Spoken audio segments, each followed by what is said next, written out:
I love it when someone finally tells the truth, but then immediately tries to make up excuses for it. Like that's this article in a nutshell. Women's are more likely to cheat than men. Here's why. All right, let's hear them excuses. Well, why are these hoes not loyal? No, science is finding that women struggle more than men when it comes to staying faithful in relationships. And yet, for some reason, it's men that got the reputation of being unfaithful. Why is that? Huh. Maybe there was a little bit of projection going on, huh?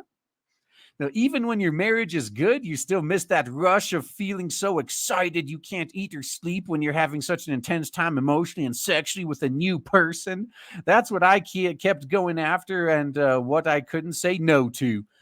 So now that you're admitting this, you better not complain when men do the same thing, okay? That's how Annika, 45 from Melbourne, describes her experiences with cheating, and she's far from alone. According to a growing body of research, many women in long-term relationships are sexually adventurous and have secret lovers. So, so I kind of said this earlier, but let me explain the situation here. So I asked, why is it that men are the ones that get the reputation as cheaters when women do it more? And this one, I will say, is men's fault. When men cheat, they do it with the neighbor, they do it with her sister, they do it with the cashier at the fucking 7-Eleven across the street. And it's usually like a spur of the moment thing. Very easy to get caught. Very easy for someone who knows you to catch you and report it. When women cheat, they plan that shit out. Like they lay awake all night long planning it out so you'll never figure it out. They cheat with a guy that's in a town 50 miles away. They make damn sure that they're not going to get caught. So in this case, the reason men have the bad reputation is their own fault. Yeah, also men cheat because women hit on them. Exactly. You know, a married man could be walking down the street and some hot chick starts hitting on him. A lot of them aren't going to refuse. And it's so easy to get caught that way. Women, they're a lot smarter about it. So I'll give them that. But now they're showing their cards. The view that's mostly men who cheat because their partners lose interest in sex is outdated. It's always been a lie, actually. Soyan says that it's actually women's who struggle more with monogamy because they get bored in the bedroom. Women's crave sexual variety, and while some stifle their desire, others will be unfaithful. And then notice that whenever a woman cheats, it's always the man's fault too. Well, if you were giving her what she needs, but for whatever reason, it doesn't go the other way around. Like if you cheat on her, you can't say it's because she's a nagging bitch and has become a chore to be around. Like, well, if you still had a pleasant personality, maybe I wouldn't need to get my validation from the neighbor, would I? Wednesday Martin, an anthropologist and author of Untrue, refers to this new research as the Great Correction. Martin interviewed dozens of sociologists, sex researchers, and anthropologists for her book on female infidelity and says the sad, sorry picture painted of the female libido is grossly wrong. It is alive and kicking and eager to be satisfied. Yeah. And that's another misconception. Yeah, men are the biggest perverts, right? It's all men. New research is correcting false notions that women's have lesser libidos and that women's are more naturally monogamous and it's easier for women's to partner for life. Women's don't like sex less than men, but they often get bored of the sexual sameness. Now, anyone who has ever been with a woman would tell you that. You think women aren't just as pervertive as men, really? While males have a higher levels of spontaneous desire, there we go, spontaneous desire, the kind of stuff that gets you caught. Women's take the lead for a responsive or triggered desire. Oh, they get triggered, huh? Spontaneous desires when you suddenly think it would be nice to have sex. It comes over you like a hunger or thirst. Responsive or triggered desire occurs when something suggests the idea of sex to you, like you're watching or reading something, or a partner initiates a sexual encounter and you get turned on.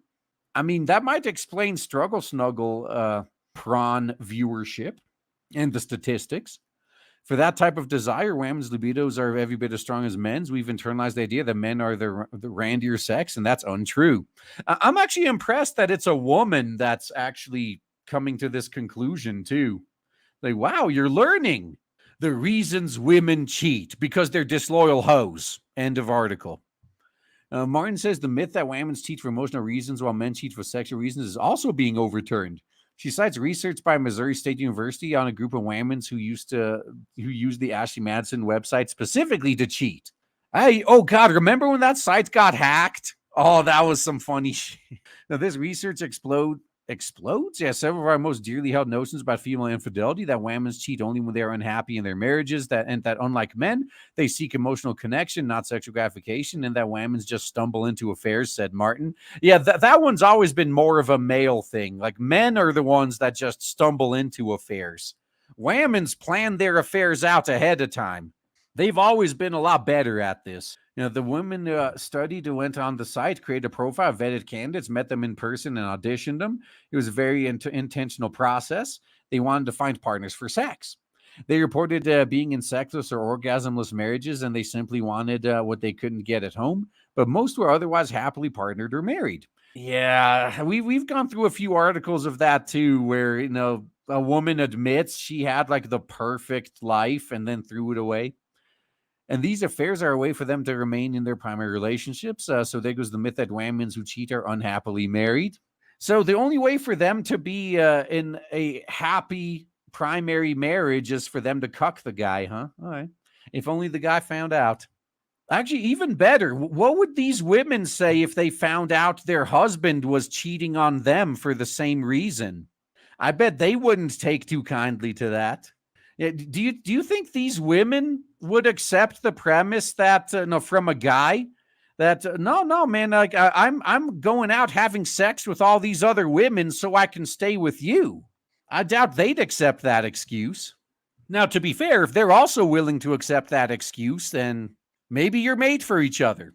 Another critical piece of research from Dr. Marta Miana from the University of Nevada found that institutionalization in a long-term relationship dampens women's sexual desire more than men's. Men who have regular sex with their partners are more satisfied sexually with their relationship, but that's not the same for women's. Now, sex researchers are entertaining the possibility that women simply need a variety and novelty of sexual experience more than men do. There we go. This is the main point of the article, I think. Hey guys, you should let your woman sleep around. They need it. Okay, that's fair.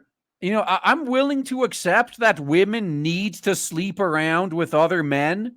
I'll accept that. Let's just say from now on, I will accept that as fact. Fine. I'm just gonna be in pump and dump relationships then. I am not gonna commit to any woman. And that's for the best of all. That's the best for all of us, right? It's win-win.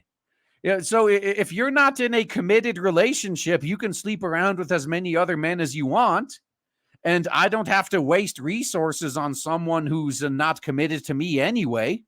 Yeah, that's fair. Yeah, let's do that, guys. That's the way forward.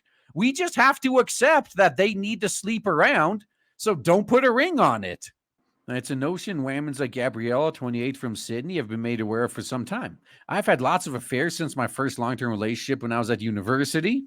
Yeah, these college girls, man. I love sex and get bored easily, but men take an affair as an affront to their masculinity. Okay, how would you respond to your boyfriend having an affair? They all think they should be enough for me, and when I try to discuss ways of keeping the interest alive, they treat me as if I'm not normal. Now, what should be a normal be? A woman who lies back and puts up with boring sex just for the sake of it? That's the story women have been sold, and it's just wrong. Wow, what the hell? This woman's fucked up. Now, usually it's the other way around. Usually it's the guy saying, oh, yeah, you want to try this super kinky shit? Ew. Now, what I bet happened here is her way of keeping the interest alive was probably like a threesome with another dude. Is that, now, how about you let me screw other dudes? That'll help me keep my interest in you alive.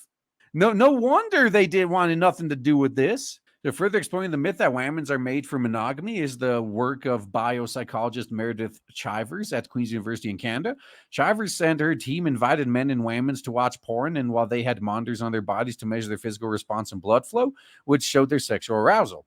Straight men were mostly turned on by images of heterosexual sex and whammons having sex with whammons, but heterosexual whammons had a more varied arousal menu. Women's bodies responded to men having sex with men, women having sex with women, men and women having sex, and images of an erection. Damn.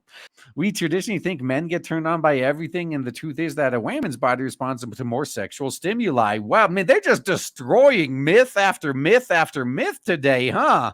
Looking after lust and libido. All right. So does the unleashed female libido always lead to infidelity? It doesn't have to, says Martin. Not if whammons can talk frankly to their partner about their desire for sexual variety and adventure. She says this can avoid the inevitable boredom that besets many long-term relationships. Okay. Now, if this variety and adventure you're talking about is, hey, you want to try BDSM? Okay, maybe I'm willing to talk. But if said variety and adventure means it's like, hey, I just signed up to go to this gangbang. You want to come with me? It's already over. The whammons start providing service sex. He wants it. I really don't, but I'll get over it. Okay, now this like men do this too. Like men provide service listening. Like I don't really want to listen to her nag, but if it'll shut her the fuck up. Then whammons get into the cycle of thinking, I guess I don't really like sex. It's actually not that they're not liking sex with the partner they've been with for many years. She explains. No, it's the it's also how they're doing it. Because like if all they do is lay there and let him go at her for 5 minutes, that's not exciting for either side. A simple thing couples can do is start a new exciting activity together, is learning how to kayak or dance together. No. We're talking about sex here. How about having sex in a kayak? That has plenty of risk in it, especially if you're on the white waters as well. There you go. Couples get a rush of the neurochemicals and hormones similar to when you experience puppy love, so you can get that feeling of excitement without going outside of your relationship. Imagine how much better relationships would be if couples understood that when women start to feel sexually bored, this didn't have to mean the end. Think of marriages and relationships that could be improved if women would discuss their desire for sexual adventure and work with their partner to find solutions that bring them closer together. Yeah, I know that's actually a very good point at the end. If you're having problems, don't hide them. Never going to end well. So there you go, guys. Now you know. The truth is finally out. And surprisingly, they weren't making as many excuses as I thought they would. But okay.